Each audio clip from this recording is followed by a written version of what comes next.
मुझे बहुत ही अंदर से डिस्टर्ब कर दिया, क्योंकि वो मेरे साथ रिलेशनशिप में थे और वो मेरे बारे में सब कुछ जानते थे और झूठ बोल के गए मुझसे कि मैं आ रहा हूँ। 50,000 रुपये लेके गया था, प्रॉपर्टी का कुछ नाम लेके अपनी। गिरी महाराज ने मेरे साथ बहुत गलत किया है, मेरी भावनाओं के साथ बहुत ही ठेस, मेरी भावनाओं को बहुत ठेस पहुंचाया है। और દરેક ભગવામાં ભગવાન નથી હોતા। મારા શબ્દો શાંતિથી સાંભળજો અને મગજમાં ઉતારવાની કોશિશ કરજો કે દરેક ભગવામાં ભગવાન નથી હોતો। અમુક ભગવામાં લંપટ, ધુતારાઓ, ભ્રષ્ટાચારી અને આવા નાલાયક મહંત સંતો અને સાધુઓ પણ હોય છે। હું એટલા માટે કહી રહી છું કારણ કે એક આવો જ લંપટ, ભ્રષ્ટાચારી, એકદમ નીચ, નાલાયક એક સાધુ કે જે વડોદરાની એક યુવતી સાથે 7 મહિના સુધી સંબંધમાં રહ્યો, એના પાસેથી 50,000 રૂપિયા લઈ લીધા અને હવે એ એની જવાબદારી નિભાવતો નથી અને તે ફરાર થઈ ગયો છે।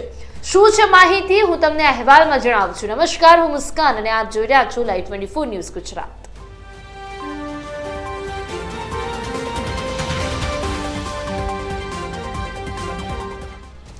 એક બાજુ હરિગીરી महंतो के जे गादी माटे लड़ी रहा छे ने एक आ महंत छे गोविंदगिरी के जेनी एकदम अश्लील घटनाओं, अश्लील फोटो ए सोशल मीडिया में वायु वेगे प्रसरी रहा छे। पाखंडी संतोनो सौथी मोटो खुलासो थयो छे।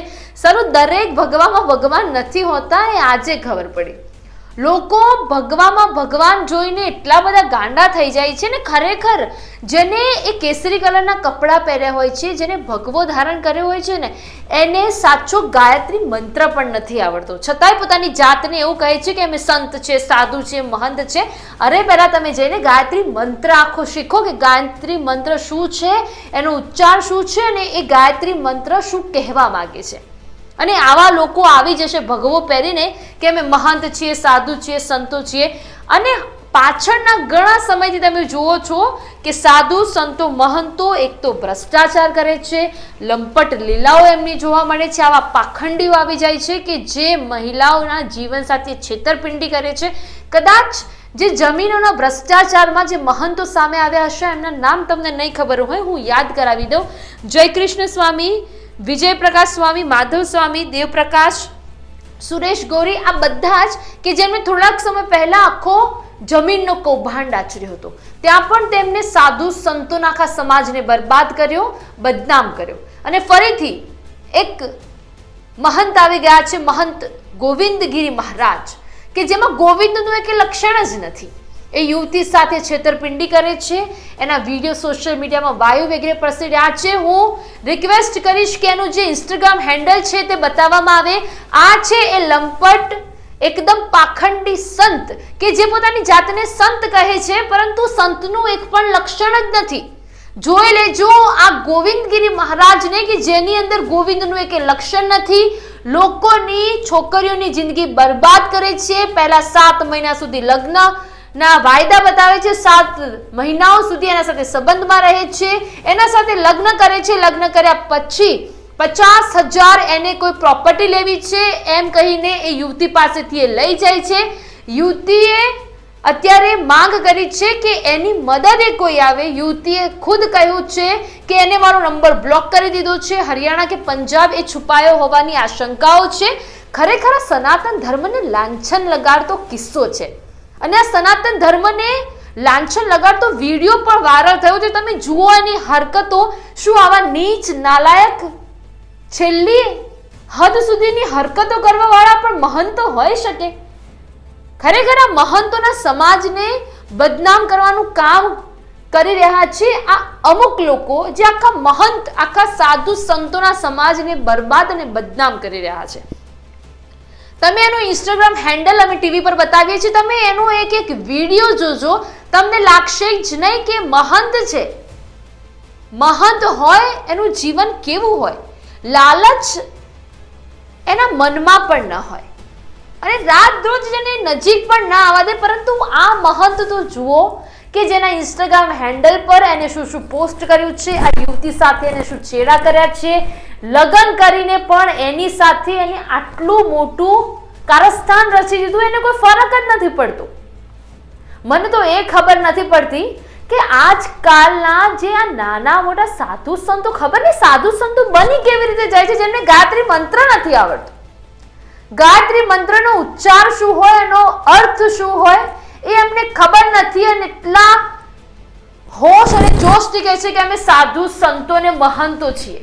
પહેલા શીખો કે તમે કયા એક આખા સમાજને લાંછન લગાડો છો. દલીલ અહીંયા વચ્ચે ફક્ત એક જ છે કે બધા મહંતો સાધુ સંતો આવા નથી હોતા, પરંતુ કહેવાય ને કે એક બોક્સ છે એમાં એક કેરી સડેલી હોય તો બાકી બધી જે કેરીઓ છે અને આપણે એ જ નજરથી જોઈએ કે આ બધી પણ સડેલી જશે.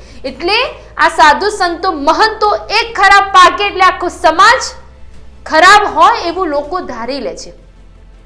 હું લાઈવ 24 ના દરેક દર્શકોને રિક્વેસ્ટ કરીશ કે તમારી 12 દીકરીઓને ના મોકલશો. જે ભગવો પહેરીને આવ્યા છે એમને ભગવાન સમજીને એમના હવાલે ના કરશો. દરેક ભગવામાં ભગવાન નથી હોતો. અમુક ભગવામાં આવા પાખંડીઓ, લુચ્ચા, નાલાયક, નીચ લોકો પણ હોય છે કે જે તમારી દીકરીઓની જિંદગી ખરાબ કરી દેશે. એમને વિચાર નહીં આવે, કારણ કે એ સોશિયલ મીડિયામાં ફેમસ થવા માટે, લોકોના મુખે ચર્ચાવા માટે એ દરેક હદ પાર કરશે અને આમાં તમારી દીકરીનું જીવન બરબાદ થઈ જશે. તમે જુઓ, ખાલી ગાડીમાં વિડીયો જુઓ, એના સોશિયલ મીડિયા સાઇટ્સ પર જુઓ, એક નદીના નાળા પર બેસીને શું વિડીયો બનાવી રહ્યો છે એ જુઓ કે કેવા કેવા પ્રકારના અશ્લીલ હરકતો એને એની પત્ની સાથે કર્યા છે. 50,000 લઈને એ ફરાર થઈ ગયો. એની પત્ની મીડિયા સમક્ષ આવીને કહે છે કે મારી મદદ કરો, ન્યાયની માંગણી કરી રહી છે.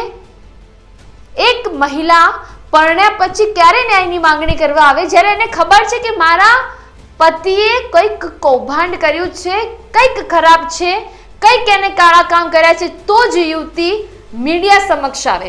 જુઓ તમે આ ભગવો ધારણ કરનાર આ નાલાયક નફ્ફટ લોકોને કે જેને ભગવો ધારણ કર્યો છે એની કોઈ અસર નથી કે બે જે મોટા સાધુ અને સંતો છે જેને લોકો ભગવાનનું સ્વરૂપ માને છે એમને પણ આ નાના મોટા આજકાલના સાધુ સંતો મહંતો આવીને લજી રહ્યા છે.